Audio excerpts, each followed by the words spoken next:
Shkodra përkujtoi 4 martirët e demokracisë, Arben Brocin, themeluesi i Partisë Demokratike, Bujar Bishanaku, Nazmi Kureziun dhe Besnik Cekën, të cilët u vranë 35 vite më parë në revoltën kundër regjimit komunist në qytetin e Shkodrës me 2 prill 1991. Pranë memorialit të 2 prillit vendosën kurora me lule, familjarët e 4 dëshmorëve, deputetët e qarkut, drejtuesit vendor të Partisë Demokratike, përfaqësues të përndjekurve politik dhe vetë kreu i Partisë Demokratike Sali Berisha.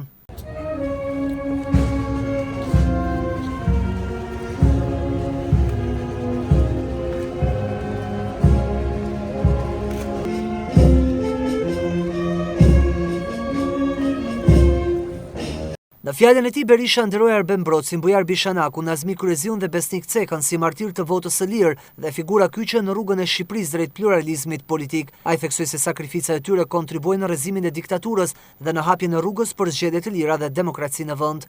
Bijtë e Shkodrës janë më gjallë se kurrë në kujtimin tonë, në nderimin tonë. Vepra tyre është sot më frymëzuese se asnjëherë më parë. Është kushtrimi vërtet për të gjithë shqiptarët që të sakrifikojnë me votë në lirë. Shkodra ka qenë gjithmonë në bazën e ndryshimit. Ka qenë qyteti që nuk u përkul, qyteti që folet kur të dhjetë heshtën.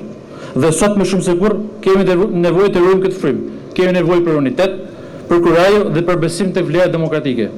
Në vim, Kryedemokratia zhvendosi fokusin tek situata aktuale politike në vend, duke drejtuar akuzat të forta ndaj kryeministrit Rama dhe qeverisë së tij. Ka përqendruar çdo pushtet në duart e tij. Përdor pushtetin për të pasuruar. Përdor pushtetin për të legjitimuar vjedhjen, plaçkitjen e shqiptarëve, për të shtruar votën në një farsë të shëmtuar. Në këtë kuadër, kur më shumë se sot nuk është aktuale, nuk është më aktuale, më frymëzuese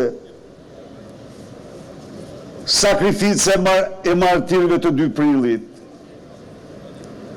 martirëve të votës së lirë. Ndaj dhe ne jemi të betur, Partia Demokratike është e betur,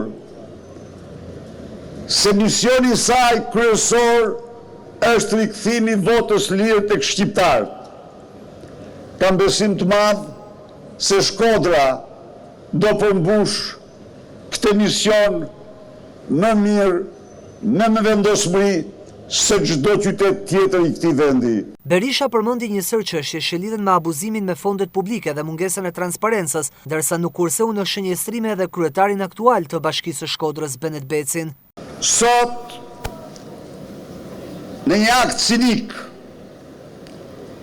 kishte zgjedhur 2 prillin për të takuar student. Çfarë u tha? Studentëve Edi Rama u tha se Shqipëria nuk ka korrupsion dhe se korrupsioni është perceptim. Unë këtu nga Shkodra duhet t'i shtoj atij këto pyetje. Benet Beci i cilin krahasim me ty është një hajduc.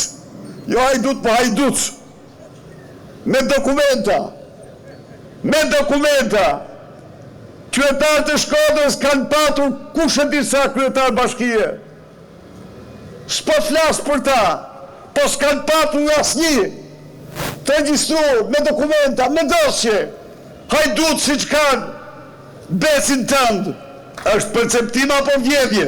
Në përfundim të fjalës së tij, lideri demokrat bëri thirrje për mobilizim dhe reagim paqësor për rikthimin e standardeve demokratike, duke theksuar se PD e konsideron këtë si mision kryesor.